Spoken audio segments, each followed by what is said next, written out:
Students, मैं निहारिका लेके आई हूँ एक नया लेक्चर जिसके अंदर हम आज पढ़ने जा रहे हैं अपना रेस्पिरेशन। तो लास्ट लेक्चर के अंदर भी हमने रेस्पिरेशन के बारे में डिस्कस किया था। अगर आपने मेरा लास्ट लेक्चर देखा है जिसके अंदर हमने रेस्पिरेशन प्रोसेस क्या होता है इसके बारे में डिस्कस किया था, और ये रेस्पिरेशन जो है कितने टाइप्स का होता है, एरोबिक, एनारोबिक, है ना, और कैसे कैसे ये हो रहा है, मतलब कि एरोबिक रेस्पिरेशन कहाँ पर हो रहा है, एनारोबिक रेस्पिरेशन कहाँ हो रहा है, कि एरोबिक रेस्पिरेशन जो है हमारा माइटोकॉन्ड्रिया के अंदर होता है और एनारोबिक रेस्पिरेशन कहाँ हो रहा था, साइटोप्लाज्म के अंदर ही कंप्लीट हो रहा था। तो ये तो हमने लास्ट लेक्चर में डिस्कस कर लिया था कि रेस्पिरेशन क्या है। तो अगर आपने मेरा पिछला वाला लेक्चर नहीं देखा है तो आप वहाँ पे उसको देखें, फिर उसके बाद ये लेक्चर देखेंगे तो आपको बहुत अच्छे से समझ में आएगा। तो आज हम इस लेक्चर के अंदर डिस्कस करेंगे कि जो रेस्पिरेशन का प्रोसेस हमारे डिफरेंट ऑर्गेनिज्म के अंदर कैसे हो रहा है। तो कौन कौन से ऑर्गेनिज्म के बारे में आज हम पढ़ने जा रहे हैं कि रेस्पिरेशन का प्रोसेस किसके अंदर कैसे हो रहा है। तो वो है हमारे प्लांट्स, एक्वेटिक एनिमल्स और हमारे ह्यूमन बींग्स के अंदर रेस्पिरेशन का प्रोसेस कैसे हो रहा है। बच्चों, सबसे पहले हम शुरू करेंगे कि रेस्पिरेशन का प्रोसेस हमारे प्लांट्स के अंदर कैसे हो रहा है, ठीक है ना। तो आप लोगों को शायद पता हो या ना पता हो, हमारे प्लांट्स भी जो है रेस्पिरेशन का प्रोसेस करते हैं।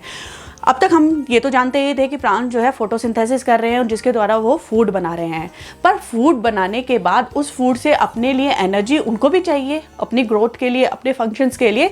तो उस एनर्जी को बनाने के लिए वो रेस्पिरेशन का प्रोसेस करते हैं, और उस रेस्पिरेशन के प्रोसेस के दौरान उनको भी किसकी ज़रूरत होती है, ऑक्सीजन की ज़रूरत होती है। यहाँ यही है बात मैं आपको बताना चाहती हूँ कि प्लांट्स भी जो है ऑक्सीजन का इंटेक करते हैं और कार्बन डाइऑक्साइड को रिलीज आउट करते हैं। पर जो ये प्रोसेस है हमारे प्लांट्स के अंदर, ये मतलब कि स्लो रेट पे होता है as compare to the photosynthesis का प्रोसेस, जो कि एक पूरे दिन हो रहा होता है और बहुत ही स्पीड से हो रहा होता है। तो जो रेस्पिरेशन के दौरान हमारी कार्बन डाइऑक्साइड हमारे ये प्लांट्स बनाते हैं, उसी कार्बन डाइऑक्साइड को वो यूटिलाइज कर लेते हैं किसके दौरान, तो फोटोसिंथेसिस के प्रोसेस के दौरान वो उस कार्बन डाइऑक्साइड का यूटिलाइजेशन कर लेते हैं। तो इसलिए हमें इतना पता नहीं चलता कि प्लांट जो है कार्बन डाइऑक्साइड भी रिलीज़ कर रहे होते हैं। पर हाँ, ये ज़रूर कहा जाता है कि रात में हमारे प्लांट्स के नीचे बिल्कुल नहीं सोना चाहिए, क्योंकि प्लांट रात में कार्बन डाइऑक्साइड रिलीज़ करते हैं। तो हाँ बेटा, प्लांट रात में कार्बन डाइऑक्साइड रिलीज़ करते हैं, क्योंकि उनका जो फोटोसिंथेसिस का प्रोसेस होता है वो जो है रात में नहीं होता है ना। तो जब ऑक्सीजन नहीं रिलीज़ हो रही होती तो कार्बन डाइऑक्साइड ही हमारे एटमॉस्फेयर के अंदर आ रही होती है। तो इसलिए कहा जाता है कि प्लांट्स के नीचे रात में नहीं जाना चाहिए। तो शुरू करते हैं कि respiration in case of plant कैसे होता है। तो हमारे प्लांट के अंदर जो है डिफरेंट पार्ट होते हैं। उसके पास रूट होती है, स्टेम होती है, लीव्स होती है। तो ये सारे डिफरेंट पार्ट जो है हमारे प्लांट के अंदर प्रेजेंट होते हैं। तो प्लांट के अंदर जो ये डिफरेंट पार्ट होते हैं, ये जो करते हैं एटमॉस्फेयर से जो ऑक्सीजन का इंटेक है वो जो है इंडिविजुअली करते हैं। उनके अंदर जो है प्लांट की रूट अपना अलग से ऑक्सीजन का इंटेक कर रही है, स्टेम अलग से कर रही है और लीव्स अलग से कर रही है। वो इंडिविजुअली अपना इस ऑक्सीजन की इंटेक का प्रोसेस कर रहे हैं। वो जो है ऑक्सीजन का जो है ट्रांसपोर्टेशन नहीं करते प्लांट के अंदर, ठीक है। तो ये हमने समझ लिया है ना। और ये जो हमारे प्लांट है, इनके अंदर जो ये प्रोसेस हो रहा होता है रेस्पिरेशन का, वो थोड़ा स्लो प्रोसेस होता है एज कम्पेयर ह्यूमन या फिर एक्वेटिक एनिमल्स के कंपेरिजन में, ठीक है ना। तो प्लांट के अंदर हमने ये देखा। अब प्लांट जो है ये ऑक्सीजन का इंटेक कर किस प्रोसेस से रही है। तो प्लांट के अंदर बेटा जो ऑक्सीजन लेने का प्रोसेस है वो किसके थ्रू हो रहा है, by the process of diffusion, ठीक है ना। प्लांट के अंदर डिफ्यूजन के थ्रू जो है ऑक्सीजन जो है एंटर करती है, ठीक है ना, और ये जो है यूटिलाइज होती है during the process of respiration. तो सबसे पहले हम पढ़ेंगे कि हमारे प्लांट की जो है रूट के अंदर ये जो ऑक्सीजन है कैसे एब्जॉर्ब हो रही है। तो हमारे प्लांट की जो रूट होती है वो सॉइल के अंदर होती हैं। तो जो सॉइल के अंदर हमारे प्लांट की रूट होती हैं, उनके वो जो है सब डिवाइडेड होती हैं इनटू रूट हेयर्स। उनके पास रूट हेयर्स होते हैं। तो ये जो रूट हेयर्स हैं वो एयर पॉकेट के अंदर होते हैं, ठीक है ना। सॉइल के जो पार्टिकल्स हैं उनके बीच में जो है एयर ट्रैप्ड होती है। उस एयर ट्रैप्ड एयर के अंदर हमारे रूट हेयर्स होते हैं। ये रूट हेयर्स उस एयर को जो है इनटेक करते हैं by the process of diffusion. Diffusion के थ्रू हमारे प्लांट के रूट हेयर के थ्रू हमारे रूट्स को जो क्या मिल गई, ऑक्सीजन मिल गई। अब उस ऑक्सीजन को वो अपनी सेल्स के पास पहुंचाएंगे जहां पर उस ऑक्सीजन का यूटिलाइजेशन होगा उनके रेस्पिरेशन के लिए। और जो उस रेस्पिरेशन के बाद कार्बन डाइऑक्साइड उनकी प्लांट के रूट्स में बनी, वो कार्बन डाइऑक्साइड रूट हेयर के थ्रू जो है डिफ्यूज़ हो जाएगी गैसेस एक्सचेंज के दौरान और हमारे सॉइल में आ जाएगी। तो ये हमारा किसने करा, रूट हेयर या हमारे प्लांट की रूट्स ने जो है एक्सचेंज कैसे किया। ठीक है, ये हो गया। फिर हम देखते हैं कि प्लांट के पास क्या होती है, स्टेम होती है। जो हर्ब्स होती हैं, जो छोटी हर्ब्स होती हैं, उनके पास क्या करें, ग्रीन कलर की स्टेम होती है। ठीक है ना, तो उस स्टेम के पास क्या होते हैं, प्रेजेंट होते हैं स्टोमेटास। ठीक है, अब ये इनके पास जो गैसेस एक्सचेंज करने का प्रोसेस है वो किसके थ्रू हो रहा है, स्टोमेटा के थ्रू होता है। स्टोमेटा हमने पढ़ा भी है कि वो क्या करते हैं, गैसेस का एक्सचेंज करते हैं। स्टोमेटा के पोल जो है ओपन होते हैं, गैसेस जो है एक्सचेंज होती है, ऑक्सीजन एंटर करती है, कार्बन डाइऑक्साइड बाहर आती है, और वो जो ऑक्सीजन उसके स्टोमेटा ने ली, उस ऑक्सीजन का उसने यूटिलाइज कर लिया अपने रेस्पिरेशन में और कार्बन डाइऑक्साइड को बाहर कर दिया। ठीक है ना, जब निकाल देंगे तो वो स्टोमेटा क्लोज हो जाते हैं। ये केस था हर्ब्स का। इन हर्ब्स के केस में उनकी स्टेम कैसे कर रही है। पर हमारे पास जो है वुडी बड़े बड़े प्लांट वो भी होते हैं, प्लांट्स होते हैं ना, ट्री होते हैं, उनकी जो बार्क होती है वो तो ऐसी नहीं होती है, उसमें जो है स्टोमेटा प्रेजेंट नहीं होते हैं। तो जो वुडी प्लांट्स होते हैं उनके स्टेम में क्या प्रेजेंट होता है, कौन सा वो पार्ट है जो उनके अंदर गैसेस का एक्सचेंज करा रहा है और उनके रेस्पिरेशन को कैरी फॉरवर्ड करा रहा है। तो बच्चों, जो वुडी स्टेम होती हैं उनके पास होता है लेंटिसेल्स। ये जो लेंटिसेल्स होती हैं उन प्लांट के अंदर किस प्रोसेस को कैरी कर रही है, गैसेस एक्सचेंज का process by the process of diffusion. ठीक है, इनके थ्रू क्या आया, हमारे वुडी प्लांट के पास ऑक्सीजन आई और उन्होंने कार्बन डाइऑक्साइड बाहर निकाल दी। तो रेस्पिरेशन का प्रोसेस वुडी स्टेम के थ्रू हो रहा है, लेंटिसेल्स के थ्रू, क्योंकि उनके पास गैसेस एक्सचेंज किसके थ्रू है, लेंटिसेल्स के थ्रू। ठीक है, और फिर हमारी क्या आती है, लीव्स आती हैं। अब हम सबको पता है लीव्स के पास तो स्टोमेटा होता ही है और उसका काम ही क्या है, गैसेस एक्सचेंज का। तो वो गैस को, ऑक्सीजन को इनटेक करता है, स्टोमेटा ओपन हुआ, ऑक्सीजन एंटर करी, है ना, लीव्स ने हमारा रेस्पिरेशन का प्रोसेस कर लिया स्टोमेटा, और उसी स्टोमेटा के थ्रू हमारी कार्बन डाइऑक्साइड बाहर चली गई। तो ये हमारा स्टोमेटा का प्रोसेस हो गया, गैसेस एक्सचेंज का प्रोसेस हो गया। पर प्लांट के इस प्रोसेस के दौरान जो मैक्सिमम कार्बन डाइऑक्साइड रिलीज होती है वो प्लांट जो है यूटिलाइज कर लेते हैं अपने उसके फोटोसिंथेसिस के दौरान ही। पर रात में जो है फोटोसिंथेसिस नहीं हो रहा होता, इसीलिए उस कार्बन डाइऑक्साइड का यूटिलाइजेशन भी नहीं हो रहा होता, इसलिए हमारे प्लांट्स रात में कार्बन डाइऑक्साइड हमारे एटमॉस्फेयर में रिलीज करते हैं। तो ये हमने देखा कि कैसे कैसे हमारे डिफरेंट पार्ट्स में इसका, प्लांट के डिफरेंट पार्ट्स में कैसे कैसे वो हो रहा है। ये एक दूसरे पे डिपेंडेंट नहीं होते। हमारा प्लांट जो है उसका जो है एज़ कम्पेयर वॉल्यूम, जो उसका सरफेस एरिया बड़ा होता है। ठीक है ना, तो गैसेस एक्सचेंज भी मतलब कि डिफ्यूज़न के थ्रू हर पार्ट अपना कर रहा है, इसलिए इनके अंदर सेपरेट जो है ऑर्गन, मतलब कि जो पार्ट है वो हमारा वो कर रहा है, डिफ्यूज़न का प्रोसेस कर रहा है। तो बेटा ये तो हो गया हमारा प्लांट के अंदर रेस्पिरेशन कैसे हो रहा है। ठीक है, अब हम पढ़ेंगे कि हमारे जो एक्वेटिक एनिमल जैसे कि फ़िश हैं, तो उनके अंदर जो है रेस्पिरेशन का प्रोसेस कैसे होता है। तो आप सभी को पता है कि फ़िश कहाँ रहती है हमारा बच्चा, फ़िश हमारा रहती है पानी के अंदर, हमारी फ़िश वाटर के अंदर रहती हैं। तो जैसे कि फ़िश वाटर के अंदर होती हैं तो वो एटमॉस्फेयर से तो जो हमारी ऑक्सीजन है उसको तो ले नहीं सकते। तो फिश जो है हमारे किस फॉर्म की ऑक्सीजन लेते हैं, तो वो जो हमारे वाटर के अंदर डिज़ोल्व फॉर्म में जो ऑक्सीजन होती है उसका यूटिलाइजेशन करते हैं। ठीक है, हमारे वाटर में क्या होती है, डिज़ोल्व ऑक्सीजन होती है। पर ये जो डिज़ोल्व ऑक्सीजन होती है एज़ कम्पेयर जो हमारे एटमॉस्फेयर में ऑक्सीजन प्रेजेंट है उसके कंपैरिजन में कम होती है। ठीक है ना, तो हमारे जो एक्वेटिक एनिमल जैसे फिश है तो उसके पास एक स्पेशलाइज्ड ऑर्गन है जो कि उसके इस रेस्पिरेशन के प्रोसेस के दौरान जो ऑक्सीजन की नीड है, जो गैसेस एक्सचेंज की नीड है, वो कैरी फॉरवर्ड करता है। तो उसके पास वो स्पेशलाइज्ड ऑर्गन कौन सा होता है, तो उसके पास होते हैं गिल्स। ठीक है, ये हमारी फिश आप देख रहे होंगे, ये जो फिश है इसके पास क्या है, गिल्स हैं। ठीक है ना, वाटर के अंदर है, इसके पास गिल्स हैं।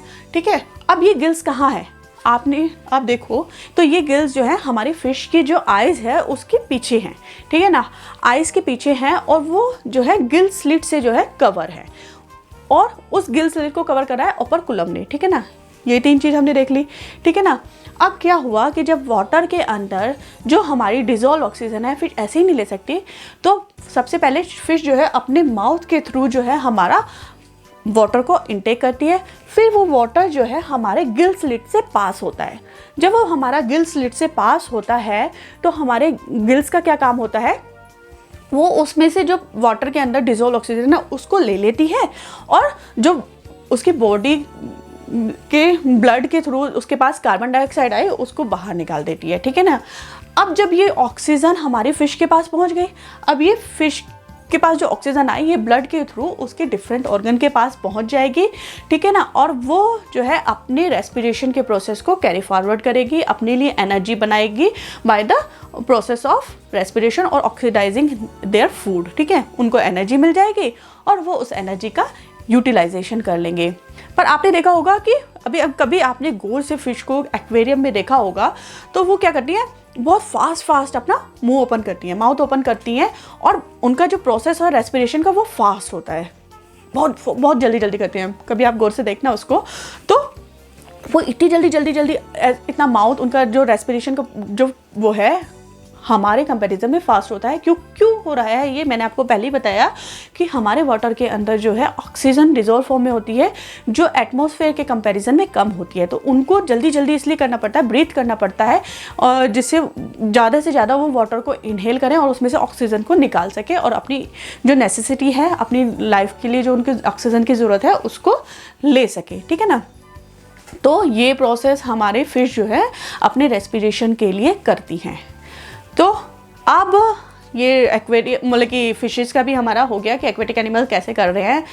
आज हम फिर फर्दर अब अपने मेन उसके पास आते हैं कि हम अब पढ़ेंगे कि रेस्पिरेशन का जो प्रोसेस है हम ह्यूमन बींग्स के अंदर कैसे हो रहा है। तो सबसे मतलब कि कॉम्प्लेक्स और सबसे जो कहते हैं बहुत सिस्टमेटिक प्रोसेस जो रेस्पिरेशन का है वो हमारे अंदर होता है, हमारे ह्यूमन बींग्स के अंदर होता है, क्योंकि हम बहुत मल्टी सेलुलर ऑर्गेनिज्म है तो हमारे पास जो है बहुत सारे ऑर्गन है हर फंक्शन को परफॉर्म करने के लिए। इसी तरह से हमारे पास जो हमारा रेस्पिरेटरी सिस्टम है वो भी बहुत एडवांस सिस्टम है एज कंपेयर अदर। तो हमारे रेस्पिरेटरी सिस्टम के अंदर डिफरेंट ऑर्गन जो है पार्टिसिपेट करते हैं और हमारे रेस्पिरेशन को जो है एक बहुत ही अच्छी तरह से कैरी ऑन करते हैं। तो सबसे पहले रेस्पिरेशन का प्रोसेस हमारे बीच अंदर कैसे हो रहा है उसको डिस्कस करने से पहले मैं आपको बताना चाहूँगी कि हमारे रेस्पिरेटरी सिस्टम के अंदर कौन कौन से ऑर्गन हैं जो पार्टिसिपेट कर रहे हैं और हर ऑर्गन का क्या काम है। फिर हम उसके बारे में फिर पूरा डिटेल पढ़ेंगे कि ये पूरा रेस्पिरेशन हर पार्ट कैसे कर रहा है, ठीक है ना। तो आओ बच्चों, सबसे पहले हम देख लेते हैं कि हमारे जो रेस्पिरेटरी सिस्टम है उसके अंदर कौन कौन से ऑर्गन पार्टिसिपेट कर रहे हैं। तो आप यहाँ देख सकते हैं ये हमारा रेस्पिरेटरी सिस्टम है, ठीक है, आपको दिखाई दे रहा होगा, ठीक है। तो हमारे रेस्पिरेटरी सिस्टम के अंदर कौन कौन से ऑर्गन हैं, तो सबसे पहले हमारे नोस्ट्रिल्स हैं। हमारे पास 2 नोस्ट्रिल्स हैं, ठीक है, ये हो गए हमारे 2 नोस्ट्रिल्स। इनका काम क्या होता है, इनका काम है बाहर से हमारी ऑक्सीजन रिच्ड एयर को जो है इनहेल करना, ठीक है ना। और फिर जब ये 2 नोस्ट्रिल हैं ये अंदर की तरफ हमारी क्या है, हमारी है नेसल कैविटी, ठीक है ना। नेसल कैविटी के पास क्या होता है, तो हमारी जो नेसल कैविटी है उसमें आपको पता होगा, सभी को पता है हमारी नेसल कैविटी के अंदर हेयर होते हैं, ठीक है ना, फाइन हेयर होते हैं। तो इन फाइन हेयर को भगवान हमें ऐसे ही नहीं दिया गया है, इन फाइन हेयर का बहुत इंपॉर्टेंट काम है। फाइन हेयर होते हैं और हमारे पास होता है हमारी नेसल कैविटी के अंदर म्यूकस। ये 2 चीज़ें हैं हमारी नेसल कैविटी के अंदर। पर इन दोनों का काम क्या है, तो इन दोनों का काम है कि हमारे जो एयर है उसको फिल्टर करना। जब हम एयर लेते हैं हमारे एटमॉस्फेयर में बहुत सारे डस्ट पार्टिकल्स होते हैं, बहुत सारे वो होते हैं, तो ये हेयर और म्यूकस क्या करते हैं, उस एयर को जो हमने इनहेल किया उसको जो है फिल्टर करेंगे और जो क्लीन एयर है उसको हमारे लंग्स के लिए कैरी फॉरवर्ड करेंगे कि हमारे लंग्स के पास एक क्लीन एयर जाए। इसके लिए ये 2 फिल्टर्स हमारी नेसल कैविटी के अंदर प्रेजेंट होते हैं, ठीक है। तो और म्यूकस कहाँ से आ रहा है, म्यूकस ग्लैंड हमारा सिक्रेट करता है हमारी नेसल कैविटी के लिए म्यूकस को। तो क्या हो गए, नोस्ट्रिल्स हो गए, नेसल कैविटी हो गई। अब ये जो हमारी नेसल कैविटी है जब हमने इसको इनहेल किया नेसल कैविटी से ये हमारा कहाँ जाएगा, तो ये हमारा फेरिनेक्स के पास पहुँचेगा। तो फेरिनेक्स जो है हमारे थ्रोट के अपर साइड में ही होता है। तो ये वो एरिया है जहाँ पर हमारा एक तो एयर भी जा रहा है और हमारा फूड भी जा रहा है। दोनों का जो है पाथ इससे पहले डिफरेंट होता है, फेरिनेक्स से पहले दोनों का अलग अलग पाथ होता है। नेसल कैविटी से हमारा वो जा रहा है और माउथ से हमारा फूड जा रहा है, पर ये दोनों आके मिलते हैं फेरिनेक्स के पास, ठीक है ना, नेसल कैविटी भी और ये भी। और ये जो हार्ड बोन है हमारी, ये इन दोनों को सेपरेट करती है, ठीक है ना, बोनी पैलेट। तो ये दोनों हमारे आए। अब यहाँ पे फेरिनेक्स हमारा डिसाइडिंग पॉइंट है, ठीक है, कि अगर वो हमारी एयर आ रही है तो फेरिनेक्स का काम है कि एयर को जो है हमारे विंड पाइप में भेजे या कि ट्रैकिया में भेजे, और जो हमारा फूड है उसको वो हमारे किसके अंदर भेजता है, इसोफेगस के अंदर भेजता है। तो ये सेपरेशन करता है यहाँ पर दोनों का, ठीक है। इससे पहले भी दोनों का कॉमन पाथ था और इसके बाद भी दोनों का, इससे पहले भी दोनों का सेपरेट पाथ था और इसके बाद भी दोनों का सेपरेट पाथ होगा। बस ये कॉमन एरिया है जहाँ पे इन दोनों को सेपरेट किया जाता है, ठीक है। और फेरिनेक्स के बाद आता है हमारा लैरिनेक्स, ठीक है। लैरिनेक्स वॉइस बॉक्स भी बोलते हैं, ठीक है। इसके बाद ये जो है हमारा, जो हमारी एयर है किसके थ्रू जाएगी, तो ये हमारी ट्रैकिया के थ्रू जाएगी, जिसको विंड पाइप भी बोला जाता है, ठीक है। अब ये जो ट्रैकिया है, ये जो है इसके पास सी शेप की जो है कार्टिलेज होती हैं, ठीक है ना, क्लोज नहीं होती, बिल्कुल सी शेप की होती हैं।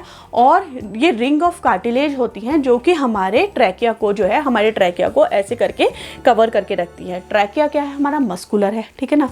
तो ये हमारा कोलैप्स ना कर जाए, इसको पकड़ने के लिए, मतलब कि इसको होल्ड करने के लिए हमारे पास रिंग ऑफ कार्टिलेज होती है जो हमारे पूरे ट्रैकिया पे प्रेजेंट होती है, ठीक है।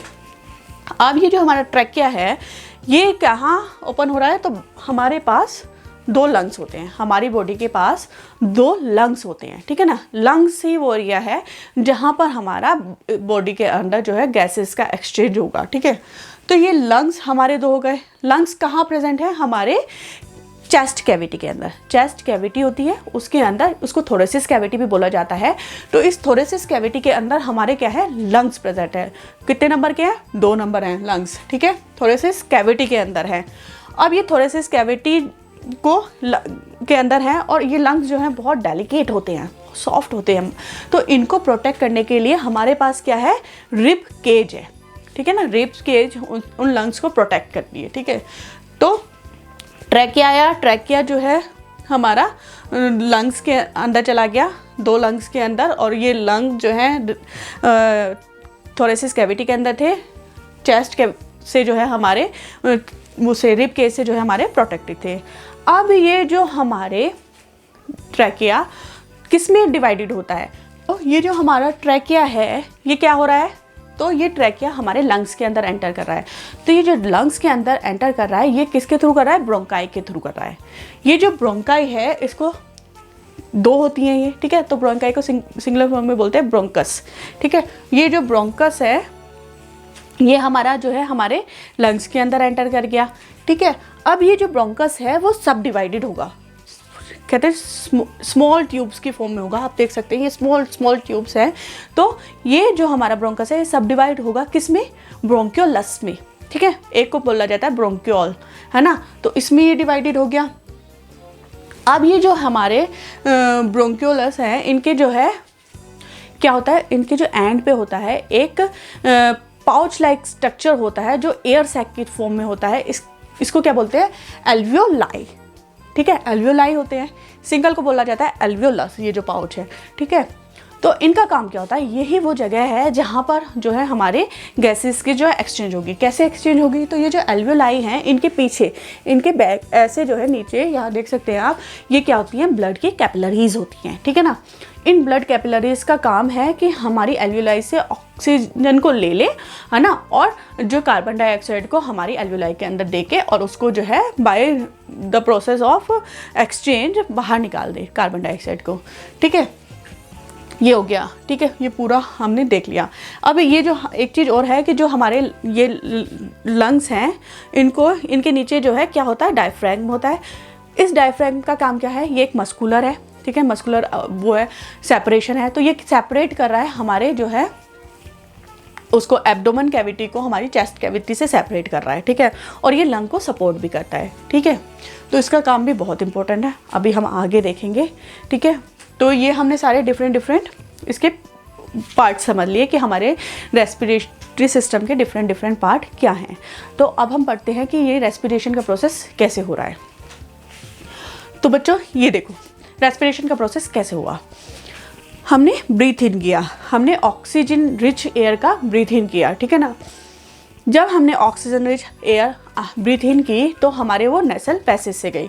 जब ये हमारे नेसल पैसेज से गई तो हमारे जो फाइन एयर और म्यूकस है उसको उसने एयर को फिल्टर आउट कर दिया।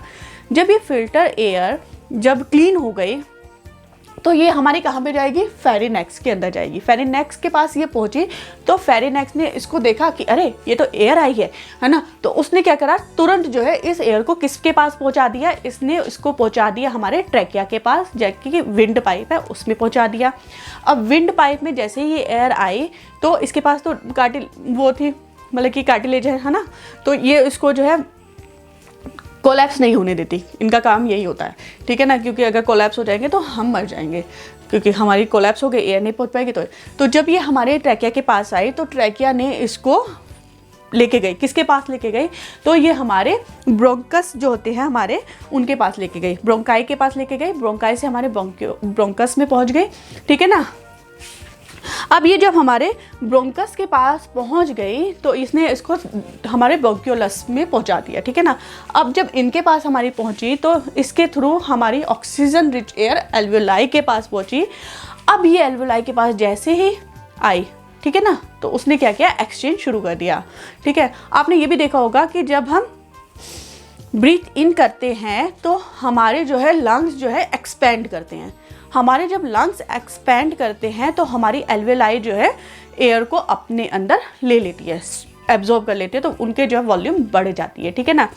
एल्वेलाई बहुत सारे नंबर में होती है तो ये क्या है, लार्ज सरफेस एरिया बना देती है, जिससे ये जो मैक्सिमम जो हमारी एयर से जो ऑक्सीजन आ रही है उसको ले सके, मैक्सिमम एक्सचेंज हमारी हो सके गैसेस की। इसलिए बहुत सारी मिलियन ऑफ एल्वेलाई हमारे पास होती हैं और ये हमारे गैसेस के एक्सचेंज को मल्टीप्लाई करती है कि जो बहुत ज़्यादा अमाउंट में हो सके, लंग्स के अंदर होते हैं। तो जब हमने ब्रीथ इन करा तो हमारा डायफ्राम जो है, हमारे लंग्स जो है हमारे डायफ्राम के पास है, रखे हुए हैं इस पर, और ये चेस्ट कैविटी हो गई, ठीक है ना।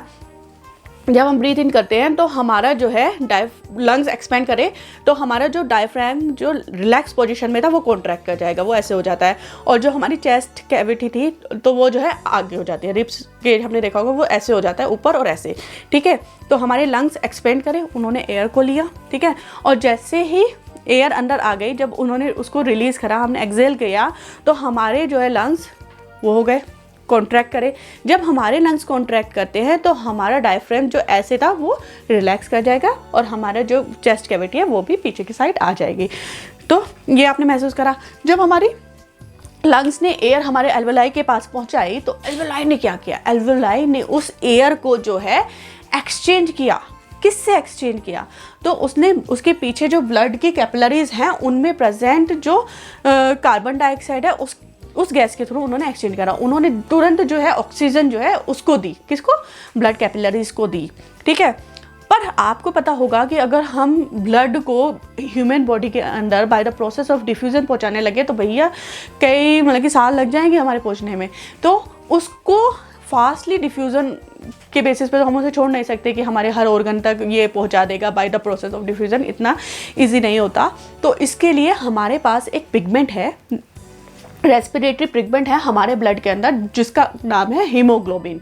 ग्लोबिन मतलब प्रोटीन। तो ये बहुत इंपॉर्टेंट वो है जो पिगमेंट है हमारी बॉडी में। इसके पास क्या होती है, लार्ज एफिनिटी होती है टुवार्ड्स द ऑक्सीजन। जैसे ही ऑक्सीजन को देखता है तो ये ऑक्सीजन को अपने से बाइंड कर लेता है। जब ऑक्सीजन इससे बाइंड हो जाती है तो ये क्या हो जाता है, ऑक्सी हीमोग्लोबिन बन जाता है, ठीक है ना। ऑक्सीजन से जैसे इसने एल्वेलाई के पास ऑक्सीजन देखी, हमारी हीमोग्लोबिन ने उसके पास उसके थ्रू अफिनिटी शो की। उसने हीमोग्लोबिन ने ऑक्सीजन को अपने से तुरंत बाइंड कर लिया, और जब उसने उसको बाइंड कर लिया तो अब ये हीमोग्लोबिन क्योंकि हमारे जो ऑक्सीजन है वो लेस सोल्यूबल होती है, ठीक है ना, पर हीमोग्लोबिन के साथ जब वो बाइंड करेगी तो हमारा अब जो ऑक्सीजनेटेड ब्लड जब हमारे ब्लड के अंदर ऑक्सीजन होती है तो उसको हम ऑक्सीजनेटेड ब्लड कहते हैं, और जब हमारे ब्लड के अंदर कार्बन डाइऑक्साइड होती है तो उसको हम डीऑक्सीजनेटेड ब्लड कहते हैं। तो जब हमारे ब्लड के पास ऑक्सीजन आ गई तो वो ऑक्सीजनेटेड ब्लड हो गया, हीमोग्लोबिन ने ऑक्सीजन को बाइंड की, और ये ऑक्सीजनेटेड ब्लड हमारा वो हमारे डिफरेंट ऑर्गन के डिफरेंट सेल्स के पास पहुंचा देगा। जब वो वहाँ पे पहुंचा देगा तो वहाँ पे हमारा रेस्पिरेशन का प्रोसेस शुरू हो जाएगा। क्या था रेस्पिरेशन का प्रोसेस? तो भैया रेस्पिरेशन का प्रोसेस तो यही था ना कि the process by which ATP और कहते हैं energy is obtained from the food, that is simple food particle, that is glucose. हमें एनर्जी मिलती है ग्लूकोज से, ठीक है ना, by the process of oxidation of glucose. और ये ऑक्सीडेशन का प्रोसेस सेल के किस पार्ट में हो रहा था? जब हमारे पास एरोबिक रेस्पिरेशन हो रहा था तो ये प्रोसेस हो रहा था हमारी सेल के माइटोकॉन्ड्रिया के पास, जो कि हमारा पावर हाउस है, वो हमें एनर्जी देता है, ठीक है ना। तो सेल के पास पहुंचाया, सेल के पास जब ये पहुंची ऑक्सीजन तो उसने अपने माइटोकॉन्ड्रिया में हमारे ग्लूकोज का जो है कंप्लीट ऑक्सीडेशन किया और हमें बहुत सारी एनर्जी दे दी, ठीक है ना। पर जब हमारी बहुत सारी एनर्जी मिली हमें, उस दौरान हमारे जो है जब ऑक्सीडेशन हुआ तो कार्बन डाइऑक्साइड भी मिली। अब ये कार्बन डाइऑक्साइड हमारे किसी काम की नहीं है। जब ये हमारे काम की ही नहीं है तो हमारी बॉडी क्या करेगी? इसको हमारी बॉडी से बाहर निकालने की कोशिश करेगी। अब ये कार्बन डाइऑक्साइड के लिए तो कोई पिगमेंट नहीं है हमारी बॉडी में। क्यों नहीं है? क्योंकि ज़रूरत ही नहीं है हमारी बॉडी को कार्बन डाइऑक्साइड को हमारी बॉडी से बाहर निकालने के लिए किसी पिगमेंट की, क्योंकि हमारी कार्बन डाइऑक्साइड जो है डिज़ोल्व होती है, ठीक है ना, उसकी डिज़ोल्बिलिटी ज़्यादा है एज़ कम्पेयर टू हमारी ऑक्सीजन। तो ये हमारी कार्बन डाइऑक्साइड डिज़ोल्व फॉर्म में ब्लड में आएगी डीऑक्सीजनेटेड ब्लड के रूप में, और जब ये डीऑक्सीजनेटेड ब्लड के रूप में आएगी तो हमारी जो एल्वेलाई के पास कैपिलरीज थी वो कैपिलरीज उस कार्बन डाइऑक्साइड को हमारी एल्वेलाई को दे देंगे। अब ये एल्वेलाई जब हम ब्रीथ आउट करेंगे तो सेम पाथ के थ्रू हमारी नोस्ट्रिल से बाहर आ जाएगी, ठीक है ना, और हमारी बॉडी से बाहर निकल जाएगी। तो ये पूरा प्रोसेस हमारी बॉडी में रेस्पिरेशन के दौरान हो रहा होता है। इससे हमें एनर्जी मिलती है, ठीक है। हमारी एक ब्रीथ क्या होती है? उसमें एक ब्रीथ के अंदर इनहेलेशन और एक्सहेलेशन दोनों होता है। 1 breath equals to 1 inhalation and exhalation complete होता है, वो हमारी ब्रीथ होती है। और हम कितनी बार 1 मिनट में ब्रीथ करते हैं, किसी को कोई आइडिया है? तो हम जब अपनी रिलैक्स कंडीशन में होते हैं तो 15 से 18 या कहते हैं 12 से 18 बार जो है नॉर्मल रिलैक्स, बिल्कुल रिलैक्स कंडीशन में ब्रीथ इन एंड ब्रीथिंग करते हैं, ठीक है ना। बट जब हमें ज़्यादा एनर्जी की ज़रूरत होती है तो हम फास्ट ब्रीथिंग करते हैं, तो ये हमारा ब्रीथिंग का रेट जो है बढ़ जाता है और हमारी बॉडी में ऑक्सीजन का जो है इंटेक ज़्यादा होता है। ऑक्सीजन का इंटेक ज़्यादा होता है तो हमारे ग्लूकोज का ब्रेकडाउन ज़्यादा होता है और हमें ज़्यादा एनर्जी मिलती है। तो सब डिपेंड है कि हमारी बॉडी की नीड कैसे है, उसी नीड के बेसिस पे हमारा जो है ब्रीदिंग का प्रोसेस होगा और उसी बेसिस पे हमारा जो है रेस्पिरेशन का प्रोसेस होता है कि हमारी बॉडी किस कंडीशन में है और उसको कितनी एनर्जी की रिक्वायरमेंट है। तो ये रेस्पिरेशन का प्रोसेस इस तरह से हमारी बॉडी के अंदर हो रहा है और हमें एनर्जी प्रोवाइड कर रहा है, ठीक है। आपने देख लिया होगा ना, आ गया होगा आपको सबको समझ में कि ये रेस्पिरेशन कैसे हुआ, कैसे हमारी बॉडी के अंदर कैरी फॉरवर्ड कर रहा है। अगर आपको इसके रिलेटेड कोई भी क्वेरी हो और अभी भी आपको कोई डाउट रह गया हो तो मुझे पूछना, मैं आपको बिल्कुल बताऊंगी और मैं और क्लियर करने की कोशिश करूंगी कि ये कैसे हुआ और आपका कहाँ डाउट रह गया, जो आपको चीज़ नहीं समझ में आई तो मुझे कमेंट बॉक्स में आप ज़रूर बताइएगा। और अगर आपको मेरा लेक्चर अच्छा लग रहा है, पसंद आ रहा है, आपकी समझ में आ रहा है या आपको लगता है कि मुझे और कोई इम्प्रूवमेंट करना है तो आप मुझे प्लीज़ बताइएगा, मैं उसको इम्प्लीमेंट करूँगी और इस जो हमारी स्टडी का प्रोसेस है उसको और ज़्यादा इंटरेस्टिंग बनाने की कोशिश करूँगी। सो बच्चों, अगर आपको मेरे लेक्चर पसंद आ रहे हैं तो प्लीज़ मेरी वीडियोस को जो है लाइक कीजिए और उसको शेयर भी कीजिए, जिससे कि हर किसी के पास पहुँच सके और अपनी स्टडी को बूस्टअप कीजिए। सो आज के लिए इतना और फिर मिलेंगे अपने नेक्स्ट टॉपिक में, और तब तक के लिए बाय बाय।